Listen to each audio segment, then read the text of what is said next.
Muraho neza abakunzi ba BTM TV. Uyu munsi rero nje ngo tuganire. Ndashima Imana yabanye nanjye iminsi yose ishize ni iminsi myinshi nakora video, ariko Yesu Kristo ndizera ko ari kumwe nanjye kandi ari bumfashe. Hakaba hari ikintu ndi bubagezeho wenda uyu munsi cyiza kandi gifatika. Reka dutangire dusenga kugira ngo ibikorwa byose ngiye gukorera hano uyu munsi Uwiteka abane nanjye. Data wa twese uri mu ijuru, Mana waremye ijuru n'isi ukarema umuntu uganika ikirere, Yesu Kristo Imana nzima, Imana imwe, Imana yigize umuntu. Akanya nk'aka ndagushimye ndaguhimbaje, ngushimiye ko wabanye nanjye iminsi yose ishize, ngushimiye ko ngihumeka umwuka w'abazima, ngushimiye ko nkiriho, ngushimiye ko hari icyo wanshyizemo kugira ngo Data nanjye ngire icyo mvuga, kandi icyo ngiye kuvugira hano kuri kamera yanjye Yesu kigire uwo gifasha, kigire uwo kigira aho gikura n'aho kimushyitsa. Nyakubahwa gitare kisungwa n'amahanga, umbe hafi kandi unyiteho kandi ungirire neza kandi unyigaragarize kandi uheshe icyubahiro. YouTube channel yanjye ndayisengeye ngo izabe YouTube y'umugisha, izabe YouTube yo kungaburira, izabe YouTube yo kuvuga, yo kukuvugira ndetse no kubwira abantu bahinduke kubw'ijambo ryawe. Mana uzigaragaze kandi uzambe hafi, uzancira inzira, uzangirire neza, uzanyiteho. Kandi Data nakubwira byinshi, ariko wowe uzakomeze umbere Imana, ukomeze ungirire neza. Ngusabye bike mu byinshi rero, ibyo ngiye kuvuga aha ntaba ari njye, ahubwo imbaraga zawe n'ubutware bwawe buhagaragare. Byose ni mu izina rya Yesu Kristo urakoze, amen. Murakoze. Ni igihe kinini cyari gishize ntabaha video, hari izo nakoze bikanga ntizitambuke. Nyine niyi ndayitangiye, maze gushutinga nka video hafi 3 zose, ariko kuzipublishinga bidakunda. Ariko ndatekereza ko Uwiteka Imana Nyiringabo, Imana ishobora byose, uyu munsi yo Uwiteka ari bumfashe igatambuka. Reka dutangire turirimbana indirimbo yo mu gitabo nyine cy'Imana cyo kuririmba, indirimbo y'115 mu izina rya Yesu Kristo. Nabonye umukunzi mwiza, yarankunze ntamuzi, yamfatishije umugozi, ari rwo rukundo rwe. Izo ngoyi ze zanteye kubimbataye rwose, ngenduwe nawe n'uwanjye kugeza iteka ryose. Nabonye umukunzi mwiza, kera yaramfiriye, yaranguza mu bugingo, nawe yaranyihaye. None ibintu mfite byose ntabwo nkibigundira, ibyo ntunze nanjye ubwanjye n'iby'uwo mucunguzi. Ibyo ntunze nanjye ubwanjye n'iby'uwo mucunguzi. Nabonye umukunzi mwiza, byose arabishobora, ajya ndinda akaga kose mu nzira ijya mu ijuru. Kumuhanga amasiteka bizanyiza intege nke, shira ubwoba shira ubuto ubute nyuma nzatabaruke nshira ubute nyuma nzatabaruka nabonye umukunzi mwiza niwe nyirimbabazi niwe mujyanama wanje niwe undengera iteka nta kubaho nta n'urupfu nta n'abadayimoni nta bya none nta bizaza byazananya na Yesu nta bya none nta bya none nta bizaza byazananya na Yesu. Imana ishimwe kubw'iyi ndirimbo, Imana ihabwa icyubahiro, kandi nawe uyu munsi uyumvishije ikubera iyawe. Nawe Yesu uyu munsi akubera umukunzi, nawe Yesu akubera umujyanama, nawe wiringire Yesu ntumuveho. Rero muri iki gihe cyose namaze ntekereza ndi jyenyine niga nkomeza kuganira n'Imana, nabajije Imana ikintu numva nabwira abakunzi banjye. Hari umugabo witwa Uwambaje Emmanuel, ni umupasita, ni umukozi w'Imana. Imana imuha umugisha kuko niwe unyigisha aho mba nicaye nko mu rugo iyo nshaka kuganira n'Imana, ndamureba akagira aho amvana n'aho angeza. Hari inyigisho yanyigishije rero, numva nanjye ndavuze ngo wenda umuntu utazi Uwambaje Emmanuel ukurikirana BTM TV, nanjye nyivugiye kuri YouTube channel yanjye, we nta kintu yamumarira. Ni inyigisho rero tugiye gusoma mu Bakorinto, ibice 12. Turakomeza tugenda tuganira. Reka dusome Abakorinto ibice 12 duhere ku murongo waho wa mbere, wenda tugeze ku murongo wa 11. Titire iranditse ngo uko impano z'umwuka zitandukanye.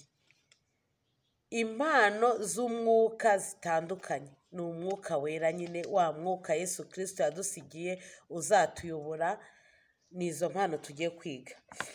Reka tugerageze dusome.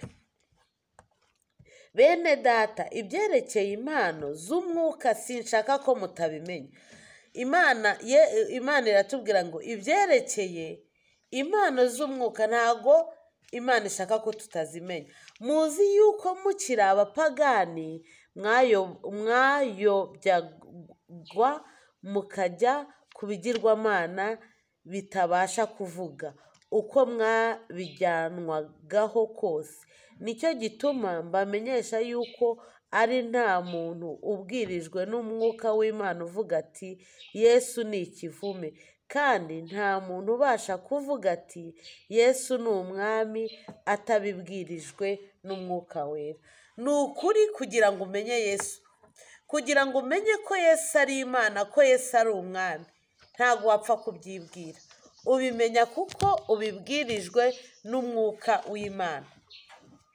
Yesu rero ni Imana, ibyo ngenda bizi neza ko mbere na mbere hariho Jambo, uwo Jambo yahoranye n'Imana, yahoze ari Imana, nta cyaremwe kitaremwe nawe. Dukomeze rero. Icyakora hariho impano z'uburyo bwinshi, ariko umwuka ni umwe.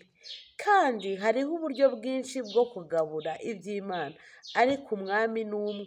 Hariho n'uburyo bwinshi bwo gukora, ariko Imana ikora byose muri bose ni imwe.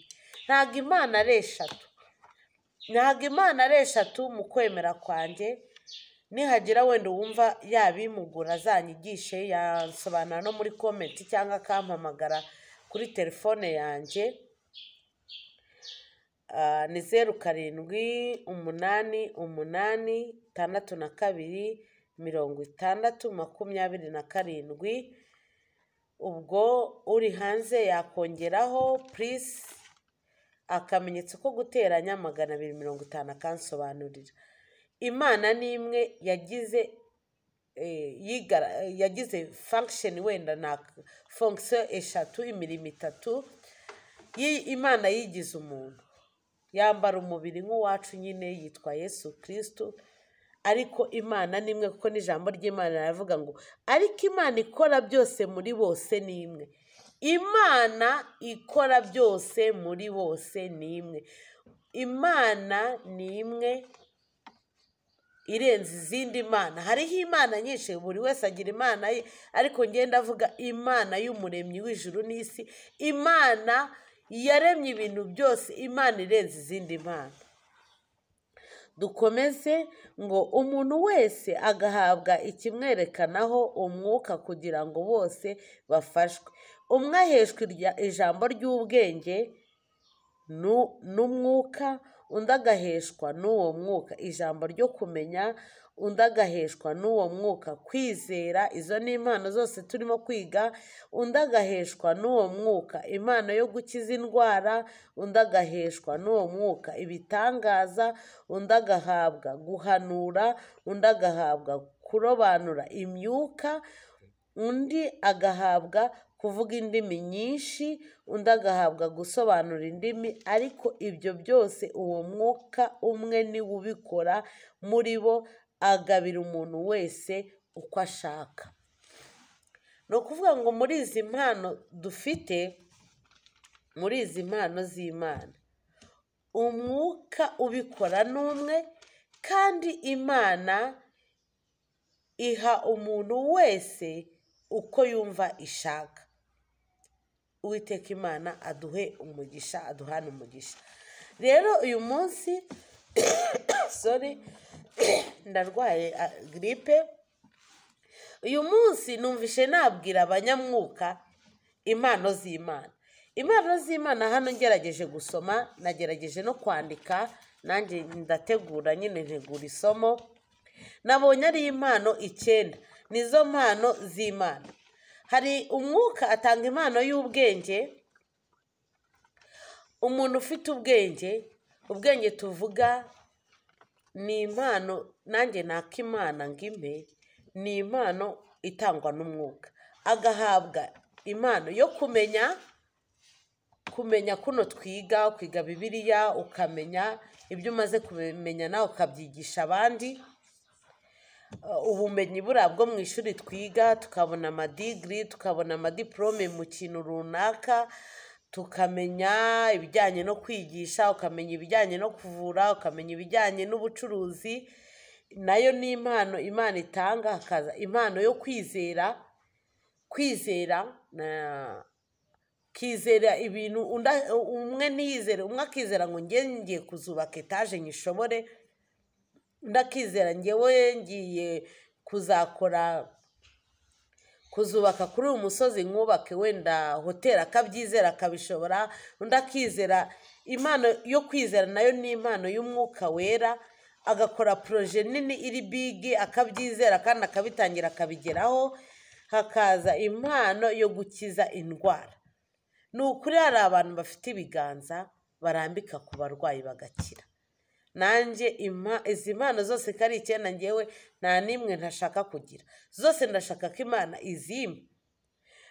Kwizera, gukiza indwara, gukora ibitangaza, impano yo guhanura, impano yo kurobanura imyuka, impano yo kuvuga indimi nyinshi no gusobanura indimi.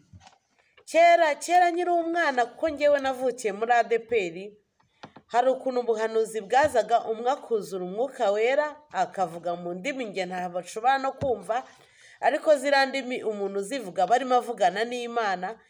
Wajya kubona ukabona n'undi ahagurutse hariya akajya avuga ibintu Imana ivuze. Imana ivuze ibi, Imana ivuze ibi, Imana ivuze ibi, Imana ivuze ibi, Imana ivuze ibi. Izi mpano rero zose z'Imana ni 9. Impano y'ubwenge biranditse hano Abakorino nabibasomeye ibice 12 wenda niyo wahera ku murongo wa 7 ngo umuntu wese agahabwa ikimwerekanaho umwuka kugira ngo bose bafashwe. Umwe agaheshwa ijambo ry'ubwenge n'umwuka, undi agaheshwa n'uwo mwuka ijambo ryo kumenya, undi agaheshwa n'uwo mwuka kwizera, undi agaheshwa n'uwo mwuka impano yo gukiza indwara, undi agaheshwa gukora ibitangaza. Tuvuge nk'abantu batabyara akavuga gusa ati ndavuze ngo ubyare mu izina rya, urumva ni igitangaza. Ni wabyaraga wari ufite umugabo mubanye mumaranye imyaka runaka, ariko uwo muntu nyine ukora ibitangaza. Hari abantu bakora ibitangaza ku isi bafite iyo mpano yo gukora ibitangaza, iyo mpano yo kuvuga ati ni urugero wenda nk'umuntu utabyara yagukoraho ukabyara akirukana abo badayimoni. Izo mpano zose ni impano z'umwuka. Undi agaheshwa n'uwo mwuka kwizera. Hari abantu bizera. Hari isitari imwe numvishe ko umuntu muri kovide yasenze akagira kwizera, akajya arya ibirayi ntibishirikwe, cyangwa se akagira kwizera gukora kwizera guhambaye, wenda akavuga ati ngiye kubaka etaje nta n'amafaranga afite. Uko kwizera akakugira, agatangira agakora plan, agashaka abatekinisiye, agakora kandi koko ya etaje wenda ihagaze nka miliyari 5 akayubaka. Iyo nayo ni impano yo kurobanura imyuka, akaba yakura akamenya ngo uriya muntu umwuka umukoreramo ni from satani, uriya muntu umwuka umukoreramo ni umwuka uva mu ijuru, uriya muntu umwuka umukoreramo ni umwuka uva ahantu runaka. Impano yo kuvuga indimi nyinshi. Hari umuntu usenga, yasenga Imana ikamwigisha France, ikamwigisha Anglais, ikamuha izindi ndimi dushaka kumva n'izo tudashaka kumva. Akaba yavuga Igishinwa, akaba yavuga Igitaliyani, akaba yavuga Ikirusiya. Izo ndimi zose Imana ikaziguha. Nayo ni impano Imana itanga, ndetse igatanga n'aya mpano yo gusobanura indimi. Ushaka kuzisobanura, umuntu yakuzuzwa nko mu rusengero avuga mu zindi ndimi, hagaturuka undi muntu. Ngewe ntabwo ndagira impano yo kuba navuga indimi, impano y'indimi nyinshi, ariko izi mpano zose ko ari 9 ndasaba Nyiringabo Imana yo mu ijuru, ndasaba kugira ngo izo mpano zose Uwiteka Imana azimpe. Ndumva izi mpano ko ari 9, hariho izindi mpano nize izindi mpano za gishumba, kugira ngo nyine ushinga itorero, kugira ngo ube umukozi w'Imana, ube uri umushumba wenda ufite urusengero. Hari impano nanone Imana itanga, impano yo kuba intumwa, impano yo kuba umwungeri. Umwungeri ubwo ni babandi batwigishiriza mu rusengero. Impano yo kuba umwigisha, ukaba wabasha gusobanura ibintu, ukiga ibyo bintu wanageza nawe ukabyigisha abandi. Impano yo kuba umubwirizabutumwa. Umubwirizabutumwa numvishe yuko ari nka wa muntu wenda tuvuge n'urugero, umenya ko Yesu agira neza, Yesu atabara, Yesu agabura, akaza akabikubwira gutyo agahindura umutima wawe. Cyangwa se iyindi mpano ni yindi y'ubuhanuzi, nayo igaruka hano mu mpano za gishumba. Ubwo zose iyo tuziteranyije ko ari 9, tukongeraho izi ngizi 5 zikaba impano 14. Izi mpano rero uzirebe, wisuzume mu mutima wawe, urebe nimba nawe ntazo wifitemo. Muranzigisha abana banjye, nawe wazigisha abana bawe, wazibwira abandi bantu. Imana yo mu ijuru itugire neza. Iri somo ngiye kongera ndikomeze ndisobanure neza. Uwiteka Imana duhana umugisha. Yesu urakoze ko twize impano zawe, kandi natwe turagusabye ngo uziduhundagazeho.